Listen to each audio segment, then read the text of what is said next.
I pray to God this works. You know what? If it doesn't, we're just gonna roll with it. I'll just publish a black screen for however long this goes.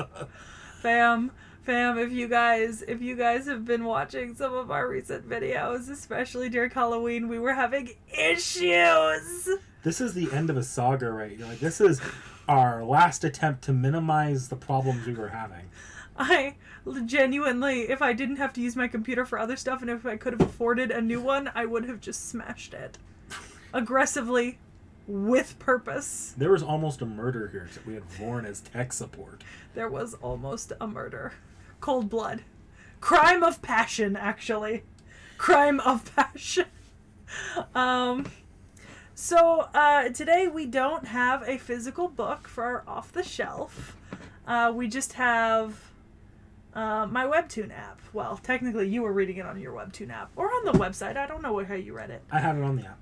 Yeah, so we read this off of the Webtoon app, which I've talked about before in a few videos, but we were reading the Webtoon lore Olympus. Specifically, whatever chapters were in the first volume of the published book, which was 1 to 25. And I remember reading this when it first came out on, like, Canvas. And I read it, I feel like I kept up with it till, like, episode, like, 70 or some shit. And then I just stopped reading it. Now it's on episode 200 and something, and I'm, like, intimidated to go back. Funny how that works. It's so far ahead. I mean, it would provide me with a lot of reading material, and you know how I do like to binge. Yeah, so this is basically a retelling of... Well, retelling. Retelling's maybe not the best word. It's about Hades and Persephone. Like, the setup is the same. Yeah. But beyond that, not much else. Yeah, like, it's Hades, king of the underworld, Persephone, goddess of spring, daughter of Demeter. But it's... like, it's almost it's modern. It's set, like, in a very modern world, except still the gods, yada yada. The art style's pretty interesting. Hellish for knickknack. Yeah, no, being colorblind makes color coding every character kind of not work. Yeah, hellish for you. I think at first I didn't understand why they were, like, colors, but it was back when I first started reading webtoons, and so, like, I was just very, like, in my head about, like, what manga would look like, and I was like, why the fuck is this all colored and watercolory? I like it now. I think it's pretty. I grew to enjoy it. It's unique and stylistic. Yeah, I definitely grew to like it more. It does cover some really adult themes. We actually got into some adult themes in this first 25 episode segment. So I suppose, you know, like, obviously spoiler warning, trigger warning, whatever, but during the period of episodes we covered, there is an episode of, I don't want to say entirely non-consensual, but definitely, like, forced sex, right? Like, definitely happens, and there's a lot of, like, regrets and stuff. I think it's really interesting the way it plays the myth. It's very different. And the author prefaces this story with, like, the fact that this is not a retelling of the Homeric hymns or any of the original stories of Hades and Persephone. This is their, like, fantasy take on... There was an interview in one of the chapters, or at the end of one of the chapters, that just said that they picked this just because that was the pantheon they settled on. Exactly. Like, they probably could have found something relatively similar in a lot of different pantheons. The Aeneid. Nobody. No, don't go read the Aeneid. Don't. Fucking don't. It's like, really, all they grab from here are is the set. Like, where all the gods and goddesses are at the start. And what they're gods and goddesses of. Yeah. And kind of where their relationships are to begin with. Yeah, like the interpersonal relationships and stuff. And, I mean, in all honesty, it's really a romance coming-of-age story on behalf of Persephone. It's really her coming-of-age story, and I like this. It's certainly not one of my all-time favorites. I may get crucified for that. A lot of people really love this series. Its merch is sold in Hot Topic and has been for at least 2 or 3 years now. You can buy the paper books, you know, anywhere that books are sold, etc., etc. This is a very, very popular series. I think one of the most popular series the webtoons ever produced in the Western world. I mean, I certainly enjoyed it well enough. stuff. It was good reading when I had nothing else to do, or at least I couldn't pull out like a video game or something, because otherwise the dogs that I was dog sitting might have gone and torn something apart. What the fuck were you? What? Jesus fucking Christ. Jesus. Honestly, I mean, kudos to the author. I think it's really a unique take on this story. Our next episode is going to cover another take on this same story. And I've read at least 2 other webtoons or web novels that are takes on the Hades and Persephone story. It's actually kind of funny. I went to look to see if I should read ahead to the next off the shelf, and I realized it was the same story and that I'd just be mistaking the characters for each other if I did. They're pretty different. I will say, there's the way that the 2 authors portray the characters is very different. So you will be able to tell the stories apart. I kind of like the fact that a lot of the characters are just like irredeemably assholes in Lore Olympus. It feels relatively true to the myths. Like, these people are not good people. I love that Zeus, Poseidon, and Hades at one point literally go to a restaurant and they're like, no, you 3 are banned. They are genuinely fucking frat boys. Let's be honest here. They are frat boys. Oh, the fucking episode, like episode 2 or episode 3, where like Hades is just like, she's better than Aphrodite, and Aphrodite's just over in the corner like... See, they're like frat boys. And people like don't respect them the same way a lot of people don't respect frat boys. But at the same time, they have the Greek thing where Zeus still kind of owns Olympus. Yeah, like, this is still the most powerful man. And he got banned from a goddamn restaurant. Which is glorious. I mean, is that not accurate of, like, what would happen? It's like that senator or whatever who got, like, banned from that restaurant in D.C. What about, like, it feels like if you had an Amazon corporate town, except Jeff Bezos was banned from one of the restaurants. Yeah. It's literally that. It's glorious. I love it. Also, Hades and the puppies. They are the best He boys. just like adopts every dog he sees. Every fucking dog.